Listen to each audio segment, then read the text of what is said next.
உங்கள் எழுச்சி தமிழர் தொலைக்காட்சி.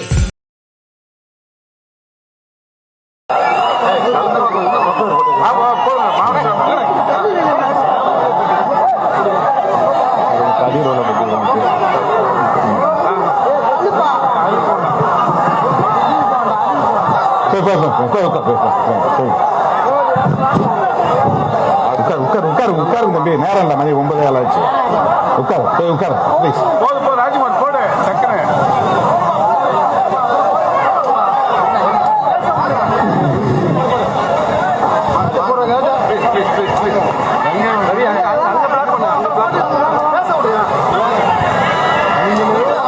அன்பார்ந்த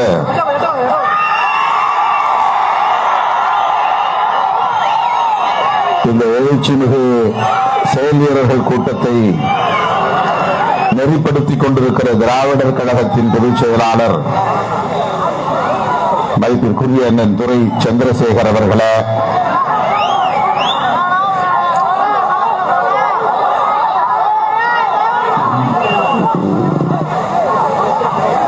பானை சின்னம் கண்ட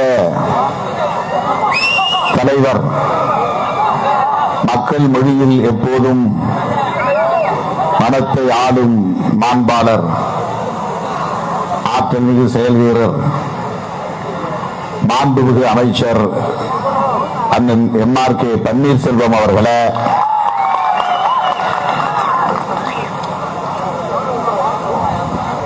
கடலூர் நாடாளுமன்ற தொகுதியின் வேட்பாளர், வெற்றி வேட்பாளர், மக்களவை உறுப்பினர், அன்பு சகோதரர் விஷ்ணு பிரசாத் அவர்களே,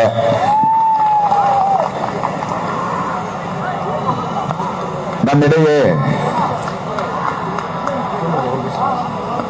எழுச்சி உரை ஆற்றி அமர்ந்திருக்கிற தொழிலாளர் நலத்துறை அமைச்சர் CV கணேசன் அவர்களே, சிதம்பரம் தொகுதியின் மேற்கு பகுதியில்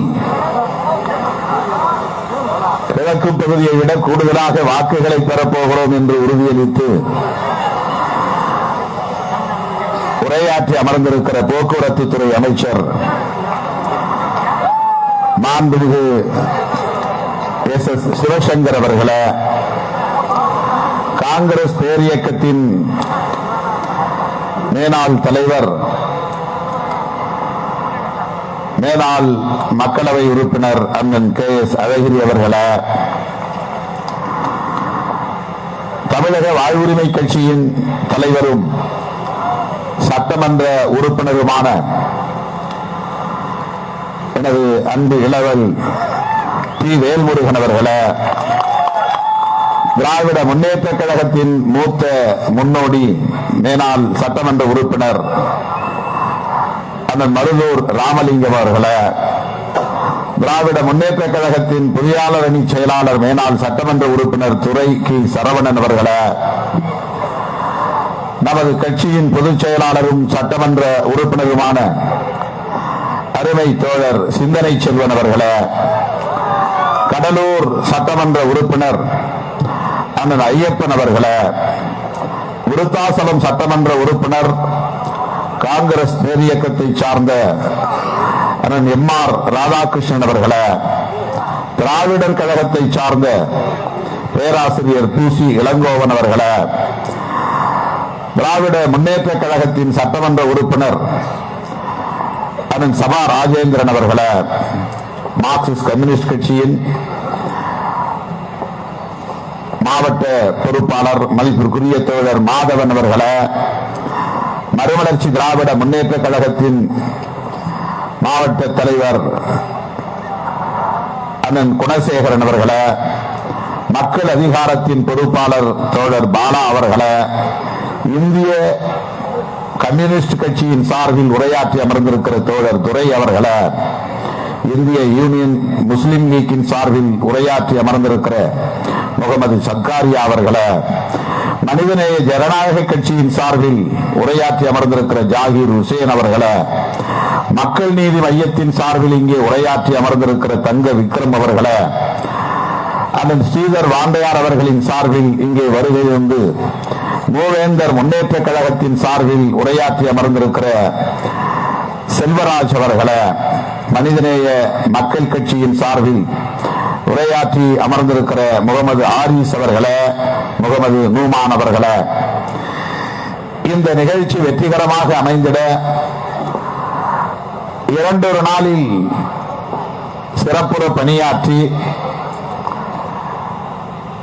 இதனை ஒரு மாபெரும் வெற்றி விழாவாக மாற்றி காட்டியிருக்கிற கழகத்தின் திராவிட முன்னேற்ற கழகத்தின் மாவட்ட பொருளாளர் மாண்புமிகு அமைச்சர் அவர்களின் அன்பு மைந்தர் MRKP கதிரவன் அவர்களே,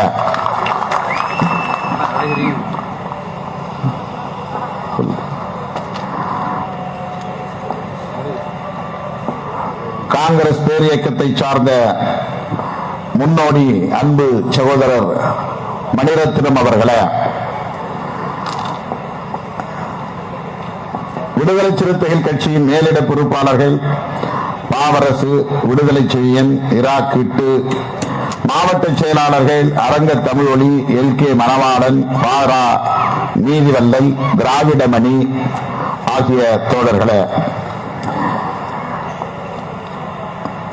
காட்டுமன்னார்குடி ஒருங்கிணைப்பாளர் பார்வேந்தன் அவர்களே, மற்றும் அஜ்மல் கான், நாகை சாதிக், அக்ரி பஸ்மி வளவன், சிவ மோகன்குமார், தேவ அருள் பிரகாசம், தாமு இனியவன், வாக்கா செல்லப்பன், முல்லை வளவன், புவனகிரி ஒருங்கிணைப்பாளர்கள் புதுவை பாவாணன், கூகா பாவலன் மற்றும் பணிக்குழுவை சார்ந்த கடலூர் பாவாணன், கிளாங்காடு வெங்கடேசன், பா தாமரை செல்வன், அருட்செல்வம், சவுதி ராஜ்குமார், வே சுதாகர், பா இளவழகன், சிதம்பரம் சட்டமன்ற தொகுதியின் ஒருங்கிணைப்பாளர் சட்டமன்ற உறுப்பினர் SS பாலாஜி, பணிக்குழுவை சார்ந்த தோழர்கள் போமு நந்தன், பரசு முருகையன், அப்துல் நாசர், செந்தமிழன், மயிலாடுதுறை அறிவழகன், பால அறவாழி, குறிஞ்சி வளவன் ஆகிய தோழர்களே, திராவிட முன்னேற்ற கழகத்தை சார்ந்த ஒன்றிய செயலாளர்கள், காட்டுமன்னார் கோவில் மேற்கு ஒன்றிய செயலாளர் முத்துசாமி அவர்களே, கிழக்கு ஒன்றிய செயலாளர் ப ராமலிங்கம் அவர்களே, குறிஞ்சிப்பாடி தெற்கு ஒன்றிய செயலாளர் வி சிவக்குமார் அவர்களே, வடக்கு ஒன்றிய செயலாளர்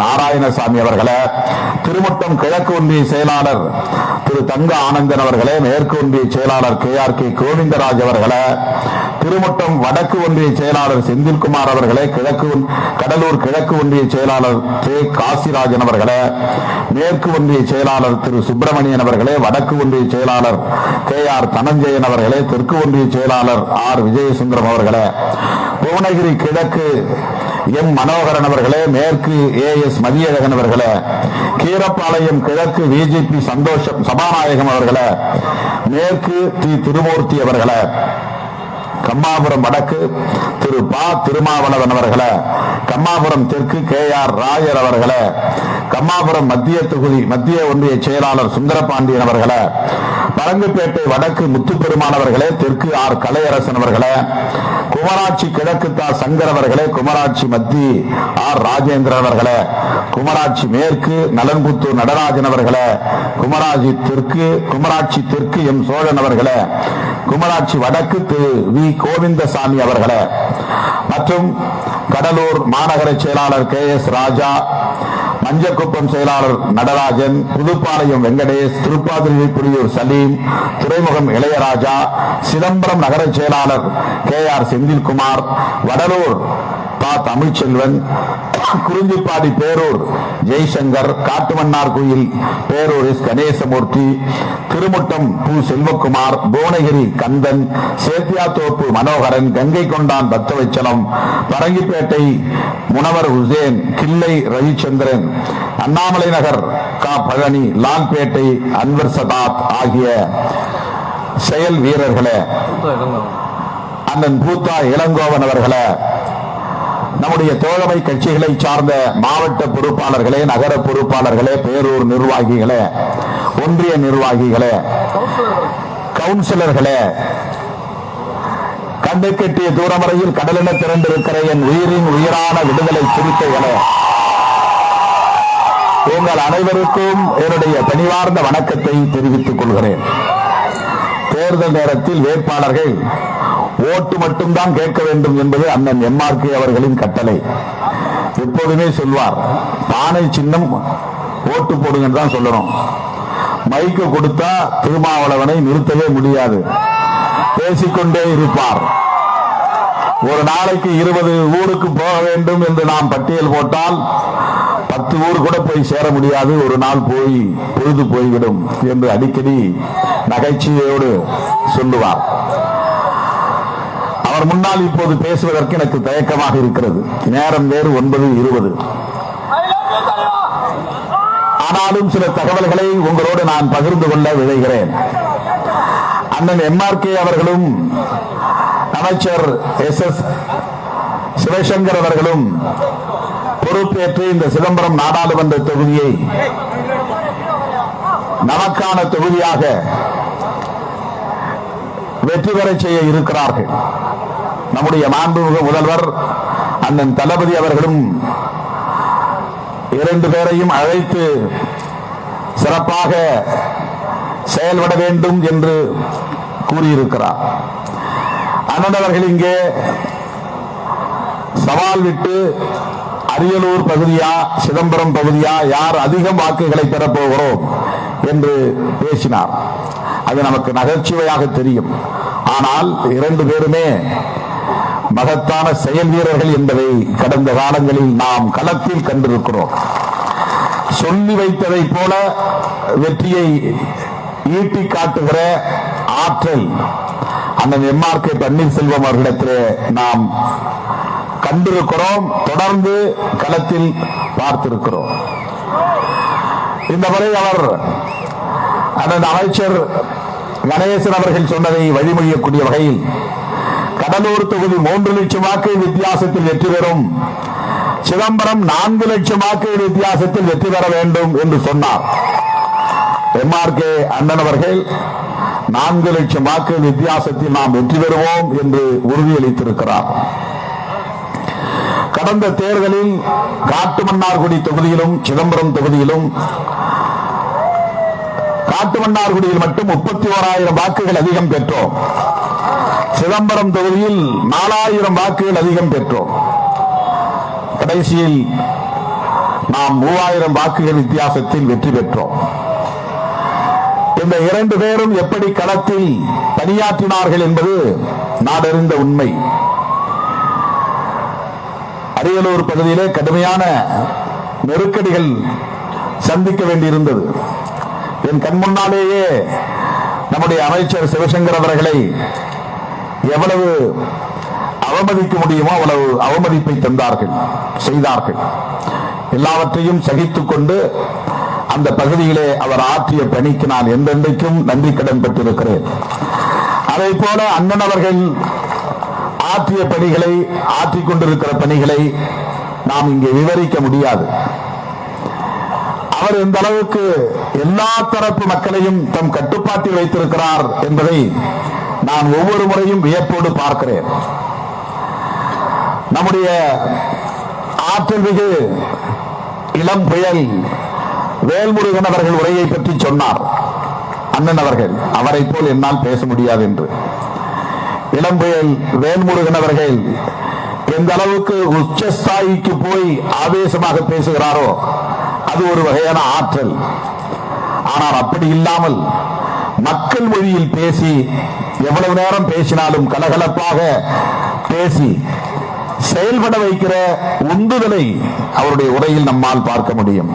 இந்த மேடையில் அமர்ந்திருந்த அவ்வளவு பேருடைய பெயரையும் ஒன்று விடாமல் குறிப்பிட்டு சொல்லி அவர்கள் அனைவரையும் பாராட்டி அத்தனை பேரையும் ஊக்கப்படுத்தக்கூடிய அளவுக்கு அவருடைய உரை மக்கள் மொழியிலே இருந்தது. அதே நேரத்தில் நாம் எதிர்கொள்ளவிருக்கிற கொள்கை பகைவர்கள் எப்படிப்பட்டவர்களாக இருக்கிறார்கள் என்பதையும் அவருக்கே உரிய பாணியில் அம்பலப்படுத்தி காட்டினார். அப்படி செயல்திறம் உள்ளவர், வச்சக்குறி தப்பாது என்று சொல்வதை போல குறிவைத்து அதை சாதிக்கக்கூடிய அளவுக்கு களப்பணியாளர். என்னால், என்னை விட வயதில் மூத்தவர் தான், அவருக்கு ஈடு கொடுத்து என்னால் ஓட முடியாது. எவ்வளவு தாமதமாக படுத்தாலும் அதிகாலையில் எழுந்து நாம் தயாராவதற்குள் அவர் 3-4 இடங்களுக்கு போய் பார்க்க வேண்டியவர்களை பார்த்து நாம் வென்றாக வேண்டும் என்று அவரிடத்தில் பிரச்சாரம் செய்து முடித்திருப்பார். அப்படி ஓய்வே இல்லாமல் உழைக்கக்கூடிய ஆற்றல் வாய்ந்த ஒரு செயல் வீரராக அண்ணன் அவர்கள் ஒவ்வொரு தேர்தலிலும் வெற்றியை திராவிட முன்னேற்ற கழகத்தின் தலைமையிடம் ஒப்படைத்து வருகிறார் என்பதை நாம் அறிவோம். அவருக்கு இன்றைக்கு மிகச்சரியாக ஒரு அரசியல் வாரிசு, குடும்ப வாரிசு என்று நான் சொல்ல மாட்டேன், ஒரு அரசியல் வாரிசு அன்பு தம்பி கதிரவன் அவர்கள் கிடைத்திருக்கிறார். அவருடைய பணியை நான் எப்போது கண்டேன் என்றால், அண்ணன் அவர்கள் சட்டமன்ற உறுப்பினர் தேர்தலிலே போட்டியிட்ட போது மருத்துவமனையிலே அவர் சிகிச்சைக்காக அனுமதிக்க வேண்டிய நிலை, ஒரு நெருக்கடி ஏற்பட்டது. அந்த நேரத்தில் அவர் நேரடியாக வந்து தேர்தலை சந்திக்க இயலவில்லை, களத்தில் மக்களை சந்திக்க இயலவில்லை. எனக்கு சற்று அதிர்ச்சியாக இருந்தது. அவர் வரவில்லை என்றால் என்ன ஆகும் என்ற கவலை இருந்தது. ஆனால் அன்றைக்கு முழு பொறுப்பை ஏற்று ஒரு வேட்பாளரை போல களத்திலே நின்று அண்ணன் நம்முடைய எம்ஆர்கே அவர்கள் எந்த அளவுக்கு கீழே இறங்கி ஒவ்வொரு பொறுப்பாளரையும் வேலை வாங்குவாரோ அதே அளவுக்கு அன்றைக்கு அவர் களத்திலே இறங்கி பணியாற்றியதை நான் கண்டேன். அண்ணன் அவர்கள் மருத்துவமனையில் இருந்த நேரத்தில் ஒரு வேட்பாளராகவே மாறி களத்தில் நின்று அவர் ஆற்றிய பணிகள் அவருக்கு வெற்றியை ஈட்டி தந்தது. இன்றைக்கு திராவிட முன்னேற்ற கழகத்தின் பொருளாளராக பொறுப்பேற்று களப்பணி ஆற்றக்கூடியவராக களத்திலே இன்றைக்கு ஒரு இளம் வேங்கையாக பாய்ந்து கொண்டிருக்கிறார். நான் சிந்தனை செல்வன் அவர்கள் சொல்லியதை கேட்டு உள்ளபடியே வியப்புற்றேன். இந்த பணி ஒரே நாள் இடைவெளியில் அமைச்சர் அவர்கள் இட்ட கட்டளை. இதை இவ்வளவு வெற்றிகரமாக முடித்தவர் நம்முடைய கதிரவன் அவர்கள்தான் என்று நான் வந்து இறங்கியதும் என்னிடத்தில் அவரை பாராட்டி மெச்சி அறிமுகப்படுத்தினார். அருமை தோழர்களே, இதையெல்லாம் நான் சுட்டிக்காட்டுவதற்கு காரணம், நேற்றைக்கு அரியலூரிலே நடைபெற்ற கூட்டத்தில் நான் சொன்னேன், விடுதலை சிறுத்தைகளுக்கு வேண்டுகோள் விடுத்தேன். இப்போதும் நான் வேண்டுகோள் விடுக்கிறேன். நான் ஒரு கட்சி தலைவராக அல்ல, ஒரு வேட்பாளராக. மாண்புமிகு அமைச்சர் சிவசங்கர் அவர்கள் வழிகாட்டுதலை ஏற்று இந்த 24 நாட்களும் அவர் எப்படி என்னை வழிநடத்தி இருக்கிறாரோ அதை 100 விழுக்காடு ஏற்று அவருக்கு ஒத்துழைப்பதுதான் என்னுடைய பணி. அதை போல திராவிட முன்னேற்ற கழகத்தின் ஒன்றிய பொறுப்பாளர்கள், நகர பொறுப்பாளர்கள், பேரூர் பொறுப்பாளர்கள், இதர மாவட்ட முன்னோடிகள் என்ன வழிகாட்டுகிறார்களோ அந்த வழிகாட்டுதலை ஏற்று செயல்படுவதுதான் விடுதலை சிறுத்தைகளின் ஒரே கடமை என்று நான் நேற்று பதிவு செய்தேன். அதை இங்கேயும் நான் பதிவு செய்கிறேன். மாண்புமிகு அமைச்சர் எம்ஆர்கே அவர்கள்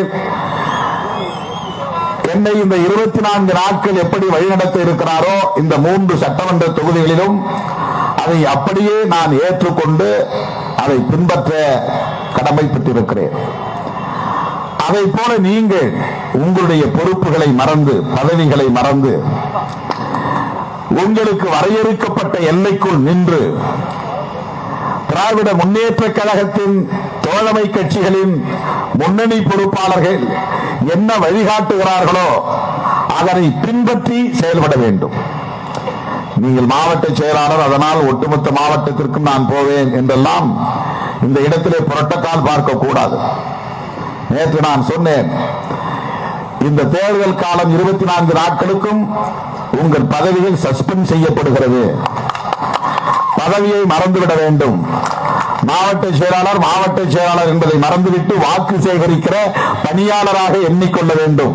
நானே வாக்கு சேகரிக்கிற பணியாளர் தான், கட்சியின் தலைவர் அல்ல. வாக்கு சேகரிப்பு மட்டும்தான் என் பணி. பொதுச் செயலாளர் சிந்தனை செல்வன் அவர்களுடைய பதவியும் இந்த களத்தில் சஸ்பெண்ட் செய்யப்படுகிறது என்று நேற்று நான் சொன்னேன். இந்த தேர்தல் களத்தில் அவர் பொதுச் செயலாளராக செயல்படக்கூடாது, வாக்கு சேகரிக்கிற பணியாளராக செயல்பட வேண்டும் என்று கேட்டுக்கொண்டேன். இப்போதும் நான் கேட்டுக்கொள்கிறேன், என் உயிரின் உயிரான விடுதலை சிறுத்தைகளே, உங்கள் பொறுப்புகளை மறந்துவிட்டு கட்சி பொறுப்புகளை மறந்துவிட்டு ஒரு வாக்கு சேகரிக்கிற பணியாளராக திமுக, காங்கிரஸ், தமிழக வாழ்வுரிமை கட்சி, மறுமலர்ச்சி திராவிட முன்னேற்ற கழகம், இடதுசாரி கட்சிகள், திராவிடர் கழகம், மூவேந்தர் முன்னேற்ற கழகம் என்று நம்முடைய தோழமை கட்சிகள் ஒரு நீண்ட நெடிய மெகா கூட்டணி. அந்த தலைவர்கள் என்ன வழிகாட்டுகிறார்களோ அந்த வழிகாட்டுதலை பின்பற்றி நீங்கள் வாக்கு சேகரிக்க வேண்டும். இது ஒன்றுதான் நாம் ஆற்ற வேண்டிய பணி. இதுதான் உங்களுக்கு நான் சொல்ல வேண்டிய செய்தி. அருமை தோழர்களே, அதன் அழகிரி அவர்கள் பேசுகிற போது சொன்னார், இன்றைக்கு வேல்முருகன் போன்றவர்கள் எல்லாம் வந்து திருமாவளவனை ஆதரித்து பேசுவது, மேடையில் அமர்ந்திருக்கிற தலைவர் பெருமக்கள் அனைவரும் பானை சின்னத்திற்கு வாக்கு கேட்டு பேசுவது என்பது எவ்வளவு பெரிய மாற்றம் இன்றைக்கு சமூகத்தில் நிகழ்ந்திருக்கிறது. இதுவே ஒரு புரட்சிதான் என்று சொன்னார். அருமை தோழர்களே, இது சாதாரணமான மாற்றம் அல்ல. இது மிகப்பெரிய மாற்றம். இந்த மாற்றத்திற்கு காரணம் திராவிட முன்னேற்ற கழகம் தான். திராவிட முன்னேற்ற கழகத்தின் தலைவர் முத்தமிழறிஞர் கலைஞரும் அந்த தளபதி இன்றைய முதல்வர் தளபதி ஸ்டாலின் அவர்களும் தான் இந்த நல்லிணக்கத்தை உருவாக்குவதற்கு அடிப்படையாக இருந்தவர்கள். நம்ம எல்லாம் ஒருங்கிணைத்து நாம் எல்லோரும் சகோதரர்கள், நமக்கிடையிலே எந்த முரண்களும் இருக்கக்கூடாது, சமூக நீதிக்காக போராடுகிற சமூகங்கள் நாம், ஆகவே நாம் எல்லோரும் ஓரணியில் இருப்போம் என்ற அடிப்படையிலே தேர்தல் களத்தில் இந்த ஒருங்கிணைவை அவர்கள் உருவாக்கினார்கள். அதற்கு நாம் இன்றைக்கு மறைந்த தலைவர் முத்தமிழறிஞர் கலைஞர் அவர்களுக்கு நன்றி செலுத்த கடமைப்பட்டவர்களாக இருக்கிறோம். அண்ணன் தளபதி அவர்களுக்கும் நன்றி சொல்ல கடமைப்பட்டவர்களாக இருக்கிறோம். அமைதிதான் முதன்மையானது, தேர்தல் ஆதாயம் அல்ல. சமூக நல்லிணக்கம் தான் முதன்மையானது, தனிப்பட்ட திருமாவளவனின் வெற்றி அல்ல. எந்த நாளிலும் எந்த சூழலிலும் நான் தனிப்பட்ட முறையில் எந்த ஒரு சமூகத்தையும் பழித்து பேசியதில்லை, பகைத்துக் கொண்டதில்லை. பிஜேபியை விமர்சிக்கிறோம் என்றால் ஒட்டுமொத்த இந்துக்களை விமர்சிக்கிறோம் என்று பொருள் அல்ல. பாட்டாளி மக்கள் கட்சியை விமர்சிக்கிறோம் என்றால் ஒட்டுமொத்த வன்னியர்களை பழித்து பேசுகிறோம் என்று பொருள் அல்ல. அது கட்சிகளுக்கு இடையிலான முரண்பாடு. பாரதிய ஜனதாவுக்கும் திமுகவுக்கும் இடையிலான முரண்பாடு, பாரதிய ஜனதாவுக்கும் விடுதலை சிறுத்தைகள் கட்சிக்கும் இடையிலான முரண்பாடு. அது இந்து சமூகத்திற்கு எதிரான அரசியல் அல்ல. அப்படி பாஜக திசை திருப்புகிறது. அதுபோலத்தான் ஒரு காலத்தில் விடுதலை சிறுத்தைகளுக்கு எதிரான கருத்து இங்கே விதைக்கப்பட்டது. அதைத்தான் அண்ணன் திரும்ப திரும்ப சொல்லுகிறார். திருமாவளவன் அந்த பிறகு நம்முடைய தொழில் பாதிக்கப்பட்டதா, வியாபாரம் பாதிக்கப்பட்டதா, சமூக அமைதி பாதிக்கப்பட்டதா? அப்படி ஒரு நிலை ஏற்படக்கூடாது என்பதற்காகத்தான் மிகவும் நெளிவு சுழிவாக திருமாவளவன் நடந்து கொள்கிறார், நளினத்தோடு நடந்து கொள்கிறார், முதிர்ச்சியோடு நடந்து கொள்கிறார். எந்த காரணத்தை முன்னிட்டும் சாதி அடிப்படையிலான மோதல் நிகழ்ந்துவிடக் கூடாது என்பதில் கவனமாக இருக்கிறார். இதைத்தான் இங்கே அவருடைய மொழியில் நம் முன்னால் எடுத்து வைக்கிறார். எனக்கு ஓட்டு போட வேண்டும் என்பதற்காக அவர் பசப்பதில்லை, உண்மையை சொல்லுகிறார், யதார்த்தத்தை பேசுகிறார். மனம் திறந்த பேச்சு அன்பு இளவல் வேல்முருகன் அவர்களின் பேச்சு. ஒரு காலத்தில் விடுதலை சிறுத்தைகளை நாங்கள் எதிரும் புதிருமாக நின்று மோத வேண்டிய நிலை இருந்தது உண்மைதான். ஆனால் இன்றைக்கு நாங்கள் மாறி இருக்கிறோம். எங்கள் நலனில் விடுதலை சிறுத்தைகளும் விடுதலை சிறுத்தைகளின் நலனில் தமிழக வாழ்வுரிமை கட்சியும் இன்றைக்கு அக்கறை செலுத்தக்கூடிய அளவுக்கு ஒரு மாற்றம் நிகழ்ந்திருக்கிறது என்பதை இங்கே மனம் திறந்து சொன்னார். அவர் அடுக்கிறார். என்ன அடுக்கிறார்? திருமாவளவன் சமூக நீதிக்கு எதிரானவரா பாஜகவை போல? திருமாவளவன் சாதிவாரி கணக்கெடுப்புக்கு எதிரானவரா பாஜகவை போல? திருமாவளவன் வன்னியர் சமூகத்தின் உள்ளொதுக்கீட்டுக்கு எதிரானவரா பாஜகவை போல? இதற்கு யாராவது பதில் சொல்ல முடியுமா? எந்த காலத்திலும் திருமாவளவன் சமூக நீதிக்கு எதிராக பேசியதில்லை. எந்த காலத்திலும் வன்னியர் சமூகத்தின் உள் ஒதுக்கீட்டுக்கு எதிராக விடுதலை சிறுத்தைகள் பேசியதில்லை.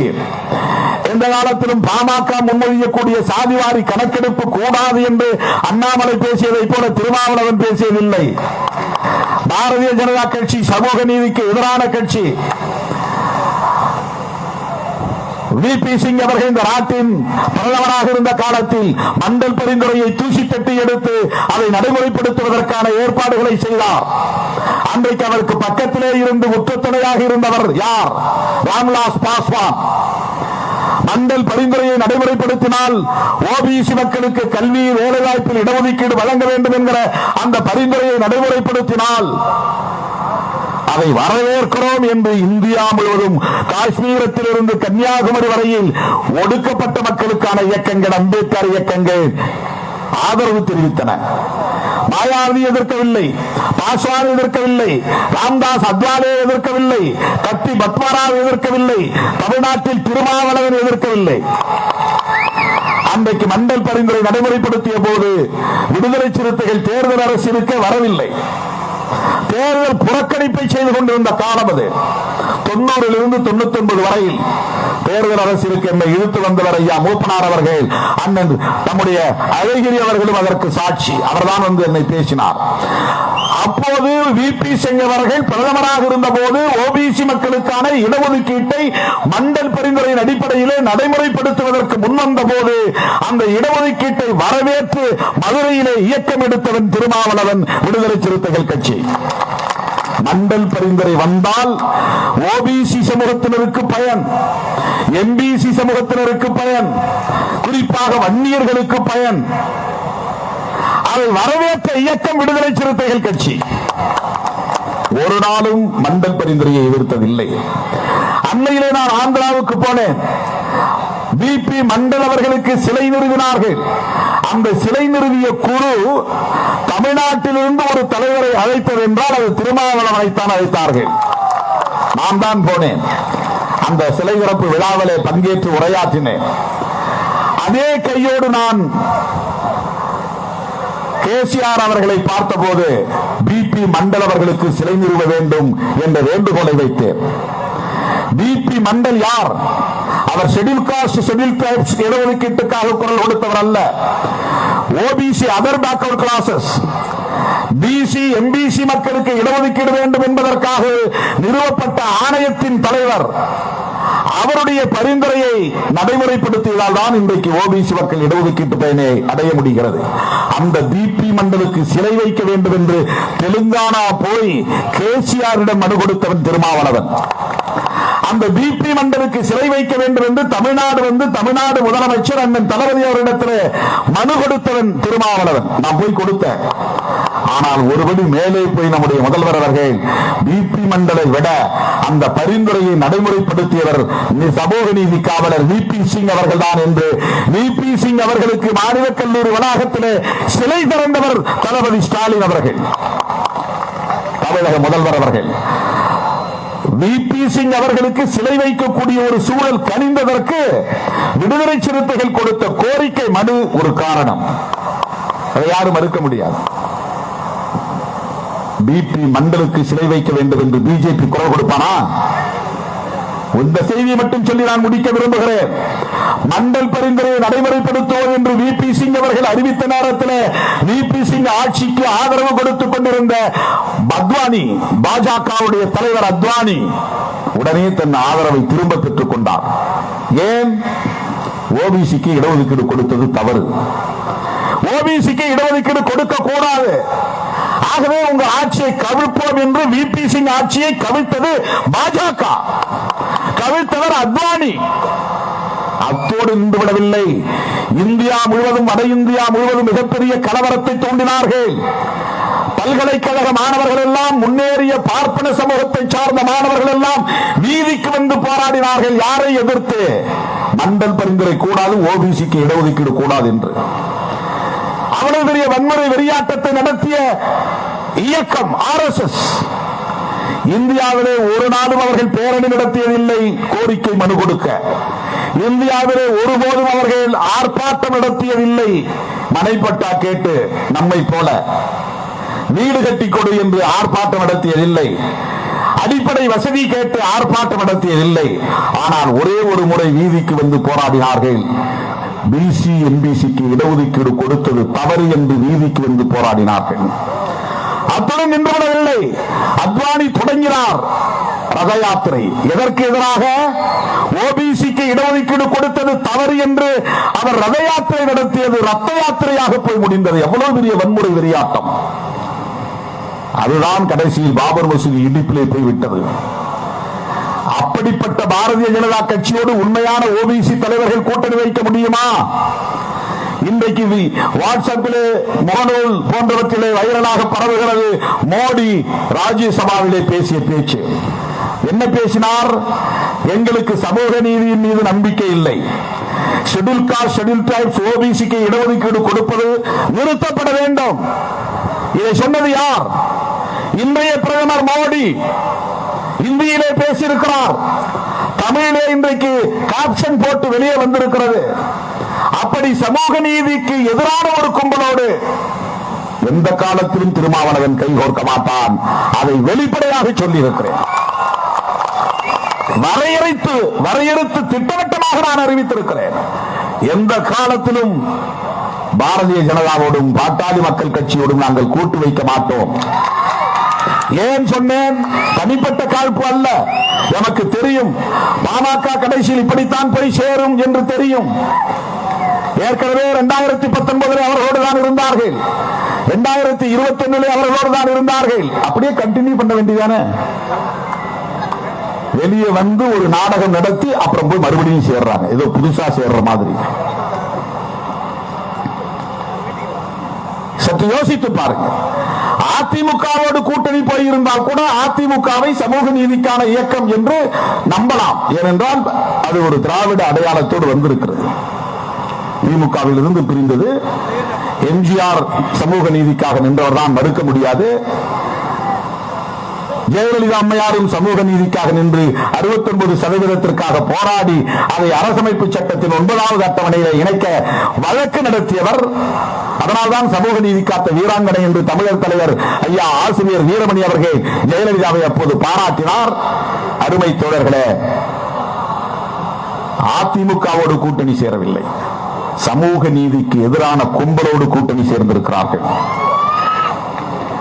பாரதிய ஜனதாவோடு கூட்டணி சேர்ந்தால் என்ன நடக்கும் என்றால், தமிழ்நாட்டிலே கட்சி வளராது.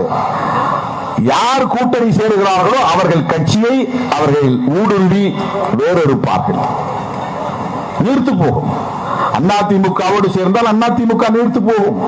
பாமகவோடு சேர்ந்தால் பாமக இருக்கிற முக்கிய புள்ளிகள் எல்லாம் அந்த கட்சியை நோக்கி நகர்வார்கள். பொறுத்திருந்து பாருங்கள். வட இந்திய மாநிலங்களில் அப்படித்தான் நடந்தது. ராம்விலாஸ் பாஸ்வான் கட்சி இன்றைக்கு தேய்ந்து போனதற்கு அதுதான் காரணம். மகாராஷ்டிராவிலே சிவசேனா இன்றைக்கு 3ஆக நொறுங்கி போனதற்கு அதுதான் காரணம். நிதிஷ்குமாருடைய கட்சி பாரதிய ஜனதாவோடு கூட்டணி சேர்ந்துதான் பாதிக்கப்பட்டது. மறுபடியும் அவர் அங்கே போயிருக்கிறார். தோழர்களே, பாரதிய ஜனதா கட்சி சமூக நீதிக்கு எதிரான கட்சி. உண்மையான ஓபிசி தலைவர்கள் விபி சிங்கை தூக்கி கொண்டாட வேண்டும், பிபி மண்டலுக்கு சிலை வைக்க வேண்டும். இதெல்லாம் நாளைக்கு நான் ஓட்டு கேட்க போகிறேன் என்று செய்யவில்லை. ஓபிசி மக்களிடத்தை சொல்லிக் காட்ட வேண்டும் என்பதற்காக செய்யவில்லை. நான் 2009 இதே தொகுதியில் நாடாளுமன்ற உறுப்பினராக வெற்றி பெற்றதும் நான் போனதும் முதலில் செய்த வேலை என்ன தெரியுமா? ஓபிசி மக்களுக்கு ஸ்காலர்ஷிப் பெறுவதில் ஒரு வருமான வரம்பு இருந்தது. 2 லட்சத்திற்கு மேலே ஆண்டு வருமானம் இருந்தால் அவர்களுக்கு அந்த உதவியை பெற முடியாது, இடஒதுக்கீட்டை பெற முடியாது. அப்படி ஒரு நிலை இருந்தது. அதை கண்டுபிடித்து அது தவறு, இந்த வருமான வரம்பை உயர்த்த வேண்டும். அப்படி உயர்த்தினால்தான் இன்னும் சாதாரண அடிநிலையில் வேலை செய்யக்கூடிய பிள்ளைகள், அரசு ஊழியரின் பிள்ளைகள் எல்லாம் இந்த பயனை பெற முடியும் என்று சொல்லி முதலில் மனு கொடுத்து மன்மோகன் சிங் அவர்கள் பிரதமராக இருந்த போது அதை 8 லட்சமாக உயர்த்தியது விடுதலை சிறுத்தைகள் கட்சி. திருமாவளவன் கொடுத்த மனு. ஓபிசி சமூகத்தினருக்கான அந்த கிரிமி லேயரை உயர்த்த சொன்னது விடுதலை சிறுத்தைகள் கட்சி. இதை பாமக செய்யவில்லை. நான் எப்படி ஓபிசி மக்களுக்கு எதிராக இருக்க முடியும்? எம்பிசி மக்களுக்கு எதிராக இருக்க முடியும்? இதையெல்லாம் நாளைக்கு அண்ணன் கொண்டால் இப்படி மேடை போட்டு பேசுவேன் என்றா நான் அப்படி போய் செய்தேன்? இல்லை. தோழர்களே, இங்கே தோழர்கள் பேசினார்கள். 12,000 பேருக்கு ஆல் இந்தியா கோட்டா MBBS. அந்த துறையின் அமைச்சராக இருந்தவர் அன்புமணி, மருத்துவர் அன்புமணி 5 ஆண்டுகள் அமைச்சராக இருந்தார். அவருக்கு தெரியும் ஆல் இந்தியா கோட்டா என்பது என்னவென்றால், ஒவ்வொரு மெடிக்கல் காலேஜிலும் 15 சீட்டு, 100க்கு 15 சீட்டு. ஒரு மெடிக்கல் காலேஜில் 200 சீட் இருக்குன்னா 30 சீட்டு எடுத்து யூனியன் கவர்மெண்ட் கொடுத்துடணும். அதை ஸ்டேட் கவர்மெண்ட் தீர்மானிக்க கூடாது. அது ஆல் இந்தியா கோட்டா. இந்தியாவிலேயே அதிகமான மருத்துவக் கல்லூரிகள் இருக்கிற மாநிலம் தமிழ்நாடு. அதிகமான மாணவர்கள் எண்ணிக்கை கொண்ட மாநிலம் தமிழ்நாடு. மருத்துவ மாணவர்கள் அதுல 15% யூனியன் கவர்மெண்ட் கொடுத்துடணும். அதுக்கு அவன் பார்த்து முடிவு பண்ணி இன்டர்வியூ பண்ணி எங்கெங்கெல்லாம் யூனியன் கவர்மெண்ட்ல வேலை செய்யக்கூடிய பிள்ளைகள் படிக்கிறாங்களோ அவங்களுக்கு கொடுப்பான். அதுல எஸ்சிக்கு ரிசர்வேஷன் உண்டு, எஸ்டிக்கு ரிசர்வேஷன் உண்டு, ஓபிசிக்கு ரிசர்வேஷன் கிடையாது. அதை கண்டுபிடித்து அரசின் கவனத்திற்கு கொண்டு போன இயக்கம் விடுதலை சிறுத்தைகள் கட்சி. இது எப்படி வன்னியர்களுக்கு எதிராக இருக்கும்? இது எப்படி ஓபிசிக்கு எதிராக இருக்கும்? அதன் பிறகு 1 மாதம் கழித்து மாநிலங்களவை உறுப்பினராக வந்தவர் திராவிட முன்னேற்ற கழகத்தின் மாநிலங்களவை உறுப்பினர் அண்ணன் வில்சன். அவர் மாநிலங்களவையிலே பேசினார். திமுக உச்சநீதிமன்றத்திலே வழக்கு தொடுத்தது. விடுதலை சிறுத்தைகளும் சின்ன கட்சிதான், எங்களால் திமுக மாதிரி செலவு செய்ய முடியாது உச்சநீதிமன்ற வழக்கறிஞர்களுக்கு, ஆனாலும் வழக்கு போட்டோம். ஓபிசிக்கு ஆல் இந்தியா கோட்டாவிலே ரிசர்வேஷன் வேண்டும் என்கிற அந்த வழக்கில் விடுதலை சிறுத்தைகளும் பங்கேற்றது. இன்றைக்கு இந்தியா முழுவதும் 12,000 பேர் மருத்துவம் படிக்கக்கூடிய வாய்ப்பு ஓபிசி பிள்ளைகளுக்கு கிடைத்திருக்கிறது என்றால் அதற்கு திருமாவளவன் ஒரு காரணம், மறந்துவிடக் கூடாது. எப்படி இவன் வன்னியர் சமூகத்துக்கு எதிராக இருக்க முடியும்? எப்படி இவன் ஓபிசி சமூகத்திற்கு எதிராக இருக்க முடியும்? எனக்கு அந்த பார்வை கிடையாது. தவறாக ஒரு தோற்றம் உருவாக்கப்பட்டது, சித்தரிக்கப்பட்டது. ஒரு காலத்தில் எனக்கு அந்த புத்தி கிடையாது. தேர்தல் அரசியலுக்கு வருவதற்கு முன்பே மண்டல் பரிந்துரையை ஆதரித்து மதுரையிலே பேரணி நடத்தியது விடுதலை சிறுத்தைகள் கட்சி. அப்பெல்லாம் நான் எலெக்ஷனில் நிற்புங்கிற கற்பனை கூட நான் செய்யல. எலெக்ஷனே வேண்டாம், தேர்தல் பாதை திருடர் பாதை என்று மேடைக்கு மேடை பேசியவன் நான். பொது வாழ்க்கைக்கு வருவது பதவிக்காக அல்ல, பரிசுக்காக அல்ல, தொண்டு செய்வதற்காக. அதனால் தேர்தலை அன்றைக்கு புறக்கணித்தோம். அருமை தோழர்களை இப்படி அடுக்கிக் கொண்டே போகலாம். என்னால் ஓபிசி சமூகத்தினருக்கு எந்த சூழலிலும் எப்போதும் பாதிப்பு வந்ததில்லை, பாதிப்பு வராது. அதைத்தான் நான் சொல்ல முடியும். அப்படி ஒரு சித்தரிப்பை உருவாக்க முயற்சிக்கிறார்கள் என்பதற்காக இந்த விளக்கத்தை நான் சொல்லுகிறேன். அருமை தோழர்களே, அண்ணன் அவர்கள் மேற்கொண்டிருக்கிற முயற்சி அகில இந்திய அளவில் அவர் முன்னெடுத்திருக்கிற முயற்சி வரலாற்று முக்கியத்துவம் வாய்ந்தது. இதை மட்டும் சொல்லி நான் முடிக்கிறேன். நான் 10 ஆண்டுகளாக மோடியை பிரதமர் வேட்பாளராக அறிவித்த நாளில் இருந்து நாட்டுக்கு ஆபத்து ஆபத்து ஆபத்து என்று அடிவயிறு எரிய எரிய பேசிக் கொண்டிருக்கிறேன். எந்த மேடையில் பேசினாலும் தமிழ்நாட்டிலே திமுகவுக்கும் அதிமுகவுக்கும் தான் போட்டி. பிஜேபி 0. தமிழ்நாட்டில் பிஜேபிக்கு ஒன்றும் கிடையாது. நாளைக்கு பிஜேபி வாங்க போகிற வாக்குகள் எல்லாம் பாமகவால் கிடைத்த வாக்குகளாக இருக்குமே தவிர அந்த கூட்டணியில் சேர்ந்திருக்கிற சமூக வாக்கு வங்கி கொண்டவர்களின் வாக்குகளாக இருக்குமே தவிர அது பிஜேபி வாக்கு கிடையாது. இப்ப பாரிவேந்தர் ஓட்டு வாங்கினால் அது பிஜேபி ஓட்டாது, அவருக்காக அந்த சமூகம் அளிக்கிற வாக்கு. ஏசி சண்முகம் வாங்கினால் அந்த ஓட்டு பிஜேபி ஓட்டா, ஏசி சண்முகத்திற்காக அவர் பெறப்போகிற வாக்கு, அது பிஜேபிக்காக கிடைக்க போகிற வாக்குகள் அல்ல. தென்காசியிலே ஜான் பாண்டியன் ஓட்டு வாங்கினால் அந்த ஓட்டு பிஜேபிக்காக போடுகிற ஓட்டு அல்ல, அது ஜான் பாண்டியனுக்காக கிடைக்கிற ஓட்டு.